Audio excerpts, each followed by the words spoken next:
सबको बड़े आर्म्स चाहिए और क्यों ना चाहिए हो, क्योंकि सबसे ज़्यादा दिखता क्या है आपके आर्म्स। टी शर्ट, शर्ट, किसी भी चीज़ में सबसे पहला नोटिस होता है आपका आर्म्स। मैंने जिम पता है ज्वाइन क्यों किया था?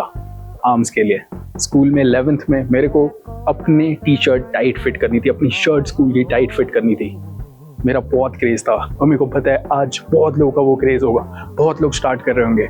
मैं आज आपको अपनी 5 से 6 चीज़ें ऐसी बताऊंगा जो आर्म्स के लिए बहुत यूजफुल है। मैंने पहले 2 साल के बाद ही मेरे आर्म्स का साइज देखो 16+ है, पहले 2 साल की ट्रेनिंग के बाद। और हार्डली सप्लीमेंट्स, हार्डली मेरे पास बजट था सप्लीमेंट लेने का, हार्डली मैं कोई बहुत महंगा डाइट ले रहा था। सिर्फ 2 साल के बाद 16 इंचेस हॉस्टल जिम की फोटोज है मेरे पे। सो मैंने बहुत रिसर्च, बहुत ट्रेनिंग, आर्म्स मेरे को चाहिए थे हमेशा से। लास्ट 3-4 साल में उतना ट्रेन नहीं कर पाया पावर लिफ्टिंग की वजह से, क्योंकि आर्म्स उतना ट्रेन नहीं कर पाते। बट मैंने स्टार्टिंग के 4-5 साल बहुत अपने डेडिकेट किया अपने आर्म्स को। तो मैं आज आपको 5 से 6 चीज़ें बताऊंगा शॉर्ट में, ताकि आपकी मदद हो पाए आर्म्स ग्रो करने में। सबसे पहले देखो, मैंने कोई स्क्रिप्ट तैयार नहीं की है, मैं अपने हिसाब से बता रहा हूँ। सबसे पहले मैं जो जिम में देखता हूँ, सबसे पहले है एफर्ट। एफर्ट कहाँ है आर्म्स की ट्रेनिंग में? क्वेश्चन पूछ रहा हूँ, एफर्ट है आर्म्स की ट्रेनिंग में? क्योंकि आप चेस्ट के बाद शायद लास्ट में ट्राइसेप्स के 2 सेट, तो शायद उतना एफर्ट नहीं रहता। बाइसेप्स बैक लगा ली 4 एक्सरसाइजेस, 5 एक्सरसाइजेस, जान नहीं बची है, बस एक लास्ट में 2 सेट कर्ल कर लिए, घर चले गए।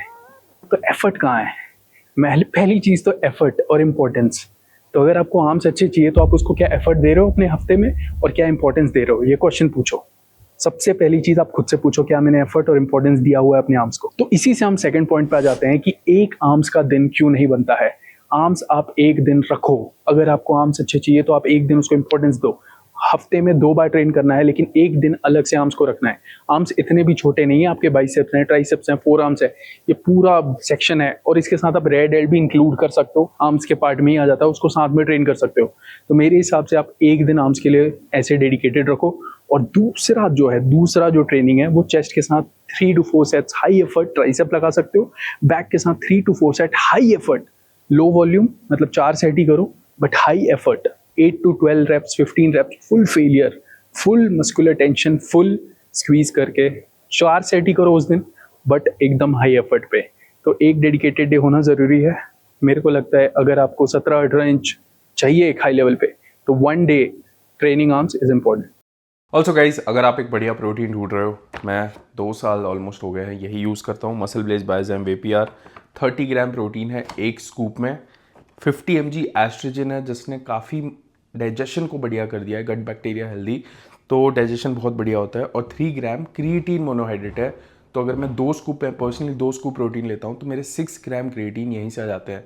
तो ऑल इन ऑल बहुत ही बढ़िया पैकेज है ये, और ट्रस्टिफाइड का आपको लोगो मिल जाएगा, और US patented enhance absorption formula है इसमें।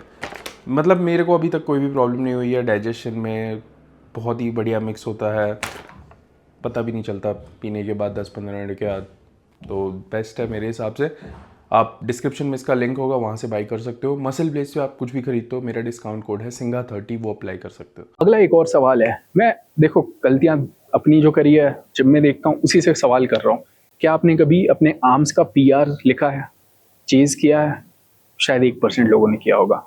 देखो मेरे लिए अभी मेरा पावर लिफ्टिंग इंपॉर्टेंट है, एक दिन का डेटा है मेरे पे, एक वर्कआउट, क्या वेट उठाया, कितना उठा, कैसा फील हुआ उस दिन, क्या लगा, है ना, क्या प्रोग्रेस हुई है लास्ट ईयर से अभी तक, कैसा ट्रैक जा रहा है। तो आर्म्स में अगर आप 4 साल वर्कआउट कर चुके हो और अभी भी 10-12 के डंबल पे ही ऐसे कर रहे हो, तो इसका मतलब ग्रोथ क्या हुई है? क्यों वहाँ पे आप 17.5 नहीं पहुँच पाए? तो आर्म्स में भी PR चेज करना है, कर्ल्स में, केबल कर्ल में, हर चीज़। आर्म्स में भी आपको आगे बढ़ना है। 5 साल के बाद 20 kg के कर्ल्स होने चाहिए 8 रैप के लिए, स्ट्रिक्ट फॉर्म पे। तो चेज PRs इन आर्म ट्रेनिंग ऑल्सो, ठीक है? उसके बाद है डोंट बी अ टेक्नीशियन, मैं बुलाता हूँ टेक्नीशियन, जो लोग एकदम बिल्कुल स्ट्रिक्ट, हिलना नहीं है, रोबोट जैसे रेप्स मारने हैं, 7-8 रैप का थोड़ा सा भी ब्रेक आया छोड़ दिया। अच्छा फॉर्म ज़रूरी है, बट एकदम भी रोबोट जैसे ज़रूरी नहीं है करना। आपके आर्म्स में आ रहा है 10-20% इधर उधर भी जा रहा है, कोई फ़र्क नहीं पड़ता। 8-9 रैप के बाद, 10 रैप के बाद लग रहा है कि थोड़ा सा ऐसे करने की ज़रूरत है, कर लो। थोड़ा सा ट्राइसेप में ऐसे करने की ज़रूरत है, कर लो। स्लॉपी हो जाओ लास्ट के 4-5 रैप के लिए, कुछ नहीं होता। आर्म्स तो एक ऐसा मसला है जहाँ पे ट्रेनिंग में इंजरीज के चांसेस सबसे कम है। तो क्यों नहीं, गेट स्लॉपी, टेक्नीशियन मत बनो। अब मैं आपको अपनी फेवरेट थोड़ी सी एक्सरसाइजेस बताता हूँ इतने साल के बाद। बाइसेप्स के लिए वन आर्म एक्सरसाइज जरूर रखा करो, जहाँ पे आप एक हाथ से कर रहे हो। दोनों चीज दो अलग अलग तरीके से, एक जहाँ पे आप बॉडी के पीछे से स्टार्ट कर रहे हो, जैसा कि one arm cable curl behind the body and one arm preacher curl जो आगे डंबल है, यहाँ है। ये दो एक्सरसाइजेस। उसके बाद इंक्लाइन बेंच पे dumbbell curls, favourite exercise, behind the body start हो रही है, पूरा फेलियर तक इसमें जाना बहुत आसान है। ऐसी एक्सरसाइज आर्म्स में चुनो जिस पे फेलियर तक जाना आसान है, इजी है, मजा आता है, ठीक है। हैमर कर्ल्स फॉर ब्रैकियोरेडियलिस, ये देखो बहुत इंपॉर्टेंट है। यहाँ तक टी शर्ट आ रही है, दिख रहा है, तो इसके लिए हैमर कर्ल केबल पे भी कर सकते हो, डंबल से भी कर सकते हो। ट्राइसेप्स में एक पुश डाउन मूवमेंट, एक अक्रॉस द बॉडी और एक ओवरहेड एक्सटेंशन, ये एनफ है। इसके साथ जेएम प्रेस, इसको गूगल कर सकते हो, यूट्यूब कर सकते हो, बहुत ही अच्छी एक्सरसाइज है, बेंच भी बढ़ाएगी और ट्राइसेप्स को स्ट्रॉन्ग करेगी। मैं सिर्फ एक्सरसाइज मसल्स के लिए नहीं बताता, जो स्ट्रॉन्ग भी करेगी वो भी बताता हूँ। जेएम प्रेस बहुत बढ़िया है।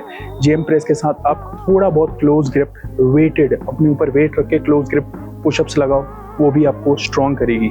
सिर्फ मसल बनाना ठीक है, बट उसके साथ उसमें स्ट्रेंथ भी बनाना, दोनों इंपॉर्टेंट है। और एक चीज़ है, इसको इग्नोर मत करो।